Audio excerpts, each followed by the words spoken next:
I'll protect you. Oh my god, there's a hair in your mouth? Do it. It's literally bothering me. Do you know how many times I've done this? Like, do you know who else is watching? My kids!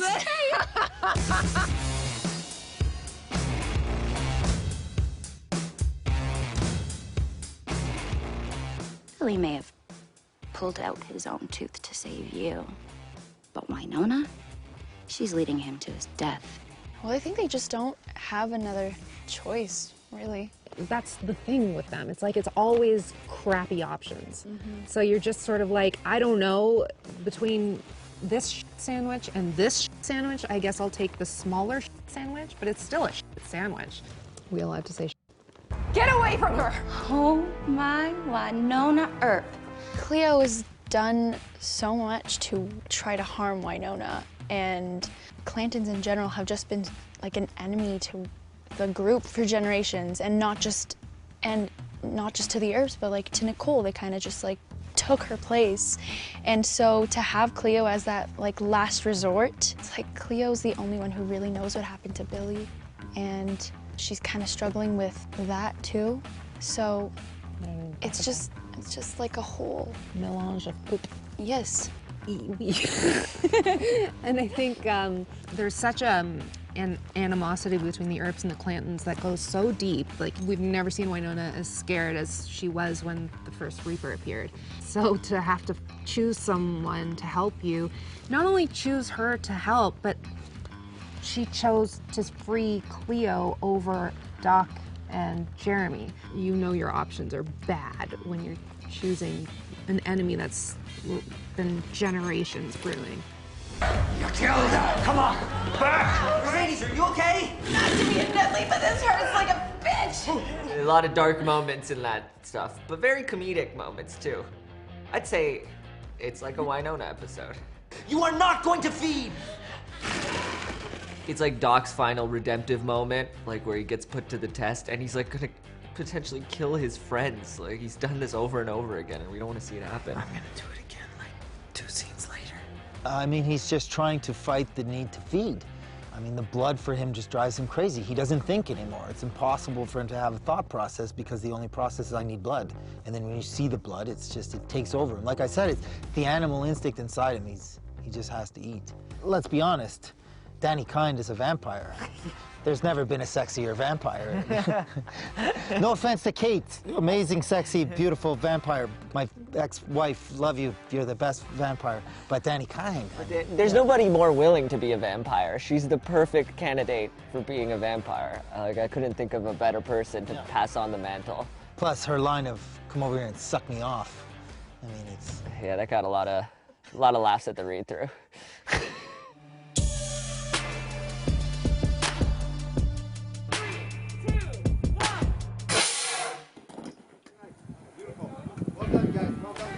Damn, when I read that line where you're like, I got you.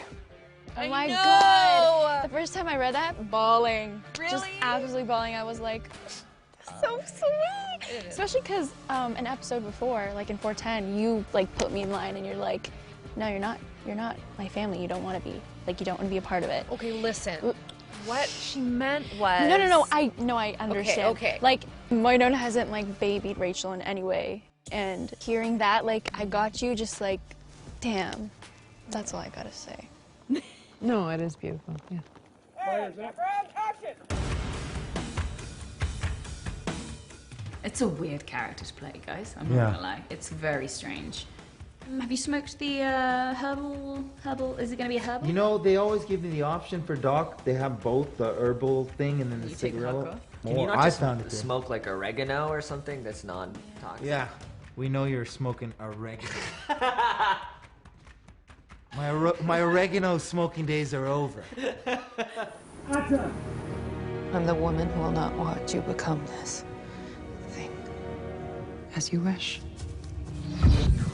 It's an interesting balance. I think that there is a darkness, and yes, that is absolutely going to be present, and there is this intention to serve the greater good that is in many ways sort of like a blind faith of thinking that this is for the greater good of all.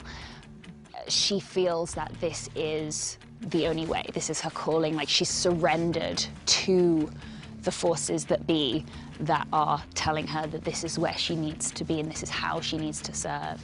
I thought about my experience with Guvili in season 2. Fight it. It won't let me.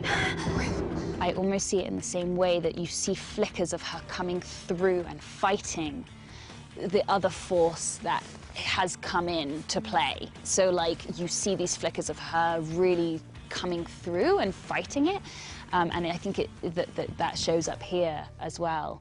I'm not 100% sure if she's evil, or I don't think she is. She is not evil in her intentions at all. She's doing it for the greater good and stuff, but perhaps the things that are being fed, the rules and regulations of the way that she should go about saving the world are perhaps maybe even unconsciously dark, and not actually serving the greater good.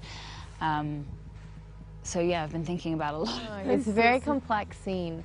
Let me extend my watch over all of the Ghost River Triangle in every realm.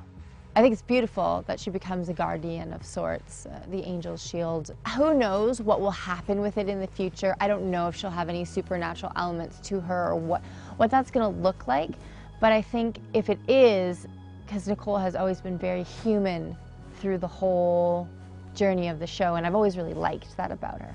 I do think that it's very clear that that is her destiny in whatever realm it is, whether it's as a normal person here on Earth or if it's more in the supernatural realm. She is always going to be a guardian and a protector, and that's just the core of who she is. You sacrificed yourself for me. Don't oversell it, baby. I only committed to a permanent staycation with my girl. Are you gonna marry me or what? Everything comes together, and I think we did something really special. There will be a lot of very happy humans out there, so definitely recommend tuning in and watching. Let's have ourselves a wedding.